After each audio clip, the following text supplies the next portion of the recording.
Di episode kali ini kita akan ngomongin soal kisruh antara Sandiaga Uno dan Reza Arab Oktavian. Kita ngomongin soal tersangka pemerkosaan yang dilantik jadi anggota DPRD Singkawang. Kita akan ngomongin soal Kaisang dan klarifikasinya terkait roti Rp400.000. Dan tentunya berita dari Bapak Jokowi. Selamat datang di Sila Rekap. Proklamasi kemerdekaan Indonesia. Kalau emang lu bener mendapatkan duduk dialog sama Kita mulai dari dari berita pertama, Sandiaga Uno, Menteri Pariwisata dan Ekonomi Kreatif, ditegur oleh Reza Arab Oktavian, gamer ganteng idaman, fak pencitraan, nakal tapi tampan. Reza Arab Oktavian yang itu. Intinya, kan iShowSpeed lagi di Indonesia, lagi keliling-keliling, kemudian Pak Sandiaga Uno menunjukkan dukungannya atau rasa syukurnya terhadap iShowSpeed yang ya kurang lebihnya ngasih tahu Indonesia kepada dunia. Segala macam aktivitasnya kemudian dipuji sama Sandiaga Uno. Lalu Reza Arab Oktavian nge-quote tweet tepatnya, kemudian bilang kurang lebihnya ngapain lu kesannya seperti ngambil kredit terhadap apa yang jadi usahanya Reza Arab, karena Reza Arab bilang semuanya tuh dia yang ngongkosin, bahwa dia kesini segala macam biaya itu Reza Arab Oktavian yang ngongkosin. Dia udah susah-susah, dia udah berjuang, Kementerian Parekraf nggak ngasih apa-apa, nggak ngasih bantuan apa-apa, nggak mempermudah apa-apa, tiba-tiba main memuji kehadiran iShowSpeed, main ikutan aja. Kehadiran iShowSpeed ini adalah bentuk yang berbeda dari atlet berprestasi tapi yang difoto adalah pejabat-pejabatnya. Kurang lebihnya seperti itu. Kemudian Reza Arab Oktavian kesal, Sandiaga Uno bilang, mohon maaf tidak bermaksud kami untuk ngeklaim seakan-akan itu jerih payah kami, mohon dimaafkan. Dibalas lagi sama Reza Arab Oktavian, dimaafkan Pak, tapi tolong reimburse, kata dia. Anjing memang Reza Arab Oktavian. Sebenarnya yang jadi permasalahan adalah tidak bisa Pak Sandiaga Uno membuat pernyataan seakan-akan dia nggak ngambil kredit dan dia tidak ikut memanfaatkan momen tersebut. Jerih payah Reza Oktavian dimanfaatkan sama Sandiaga Uno. Dia kan nggak mau terima klaim tersebut. Yang jadi permasalahan adalah dalam postingannya Sandiaga Uno ada hashtag di Indonesia aja. Hashtag ini adalah hashtag yang dipopulerkan dan digulirkan dan didorong penggunaannya oleh Kemenparekraf. Hashtag milik Kemenparekraf ditaruh dalam postingnya Sandiaga Uno atas sebuah usaha yang bukan usaha Parekraf, tapi usahanya Reza Arab Oktavian. Itu kayak ibaratnya ada orang bilang, wah ini sepatu larinya bagus ya, terus ada hashtag beli di Shopee aja. Nggak bisa itu orang, saya nggak bermaksud untuk promo apa-apa, lu pakai hashtag brand lu gitu, kurang lebihnya ya. Itulah yang terjadi. Dan Reza Arab Oktavian bahkan ikut mengganti kerugian dari pedagang-pedagang yang di Jakarta ataupun di Jogja yang sempat rusak atau intinya mengganggu dagangan mereka, dan akhirnya mereka semua diganti rugi sama Reza Arab Oktavian. Makanya sebenarnya tuh lirik gamer ganteng idaman fak pencitraan nakal tapi tampan itu tidak relevan lagi, karena kan dia nggak tampan, juga dia nggak nakal. Jadi harus diganti fak pencitraan jelek dan dermawan. Itu dia. Dan kalau ada satu hal yang bisa kita simpulkan dari kejadian ini adalah Reza Arab Oktavian duitnya banyak. Banyak banget duit Anda Reza Arab Oktavian. Saya ini kan kebetulan lagi mau tur nih mensrea dari April sampai dengan Agustus 2025. Itu baru Indonesia aja. Tolong Reza Arab Oktavian disponsori tur saya. Kalau cuma modal ngomong minggir miskin, saya bisa. Awas! Minggir miskin, saya bisa Reza Arab. Mantap. Oke, next. Tersangka pemerkosaan dilantik sebagai DPRD Singkawang. Namanya adalah Herman. Bukan Herman yang ini, Herman beda lagi. Beliau dari PKS, atau setidaknya tadinya dari PKS karena dipecat katanya dari PKS. Dia terkena kasus pemerkosaan anak berusia 13 tahun. Jadi ceritanya ini ada keluarganya ini ngekos di kosan milik si Pak Herman ini. Lalu anak 13 tahun tersebut katanya digerayangi, intinya diperkosa lah, dilecehkan secara seksual. Nah, kasusnya sudah jalan sejak 2023. Tapi Bapak Herman ini tidak pernah datang mengindahkan panggilan dari Polres Singkawang. Katanya karena sakit jantung. Dipanggil sama Polres Singkawang, nggak datang karena sakit jantung. Giliran dilantik, sehat. Gimana coba? Dipanggil polisi sakit jantung, dilantik sehat. Kita yang sakit hati. Nggak beres. Tapi kadang-kadang kalau kita pikir, kok bisa ya? Kok ini orang bisa keluar rumah gitu? Tenang aja, santai. Dia lagi berkasus, dipanggil polisi nggak datang karena ngakunya sakit. Tapi terus jalan-jalan aja keluar. Dia tahu dia bakal dilihat. Keluar, sidang. Sidang dilantik. Jadi belum disidang, udah dilantik. Ya mungkin dia tenang-tenang aja karena memang juga ada mencontohkan. Ada juga orang yang belum disidang atas dugaan pelanggaran HAM yang dilakukan, bentar lagi mau dilantik. Ada. Oke, kita geser. Kaisang akhirnya di podcastnya atau di kontennya melakukan klarifikasi terkait roti $25 atau roti Rp400.000. Roti yang difoto oleh istrinya itu viral karena dianggap tidak sensitif. Lu di saat Indonesia lagi pada susah, lu nunjukin kalau lu makan roti Rp400.000 atau $25. Dan klarifikasinya dikatakan adalah bahwa sebenarnya sang istri itu berusaha untuk ngasih tahu, gila nih roti kok mahal banget gitu. Kiki Saputri udah ngomong gitu. Dia tuh sebenarnya foto untuk bilang, gila nih roti mahal banget gitu. Dia lagi foto komplain, gila loh ini roti 400.000 mahal. Dia posting, netizen ngamuk, begitu kata Kiki Saputri. Udah dirapihin sama Kiki Saputri, diberantakin lagi sama Kaisang dengan bilang, jadi begini ceritanya kata dia. Jadi intinya istrinya kan lapar, terus kata Kaisang, udah kamu duduk aja di sini, biar aku yang beliin roti. Dia beliin deh tuh, dikasih ke istrinya. Istrinya nanya, ini berapa? $25. Buset, mahal banget, 400.000. Gitu ceritanya Kaisang.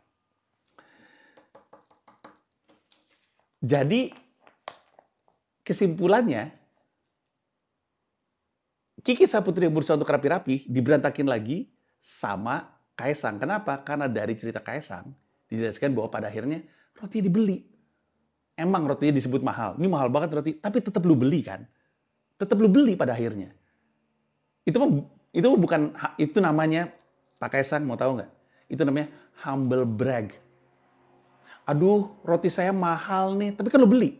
Lu makan. Kalau orang lain, aduh rotinya mahal, ditinggal, nggak dibeli. Kalau Anda, aduh rotinya mahal nih yang gua makan. Itu namanya humble brag. Saya tahu Pak, karena saya pelakunya. Duh capek nih, habis lari 7 kilo di Frankfurt. Humble brag. Duh pusing deh nih, mesti jet lag. Mesti stand up walaupun jet lag di Paris.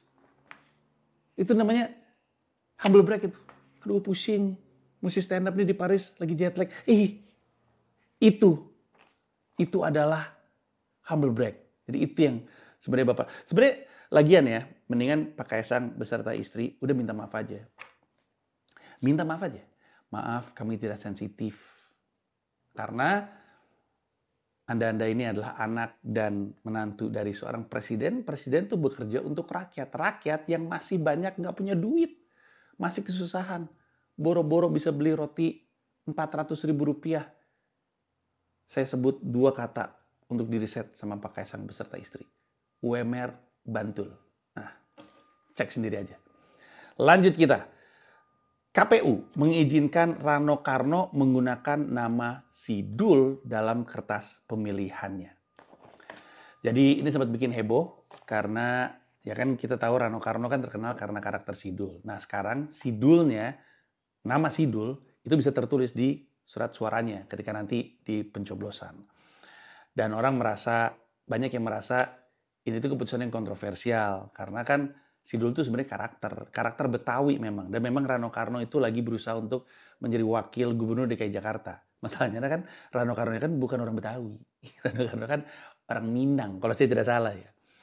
Nah jadi karena reputasinya sebagai karakter itu dipakai, orang pada protes. Nah, sebenarnya yang jadi masalah itu kan Sidul itu kan IP ya. Nanti kalau misalkan suatu hari saya bikin sinetron atau bikin film atau bikin komik dengan nama Sidul, nanti mesti bayar license kepada Rano Karno. Mungkin jadi masalah yang lain lagi. Tapi ternyata dikatakan bahwa Rano Karno itu bisa mencoba atau menggunakan nama tersebut karena mana nih istilahnya? Pokoknya intinya adalah sudah diurus ke Pengadilan Negeri Jakarta Selatan oleh Rano Karno. Nomor 899/POTP/2024/ Pengadilan Negeri Jaksel. Pokoknya intinya adalah bahwa Sidul dan Rano Karno itu adalah orang yang sama.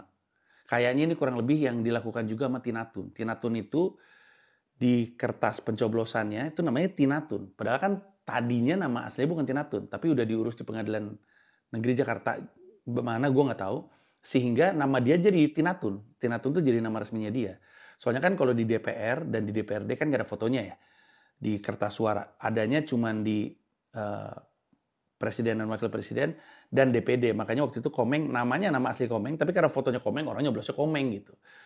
Kalau nggak ada fotonya, dengan nama aslinya Komeng itu, mungkin orang nggak tahu bahwa itu adalah ya Komeng. Nah sekarang, DPR dan DPRD itu kan nggak ada ini ya, nggak ada fotonya.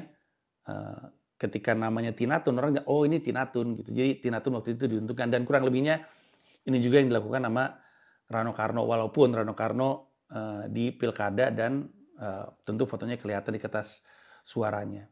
Cuman dia bisa pakai nama Sidul kalau dia mau. Sebenarnya strategi ini bisa digunakan sama banyak hal. Banyak orang maksud gue. Dalam banyak kampanye gitu ya, kampanye politik.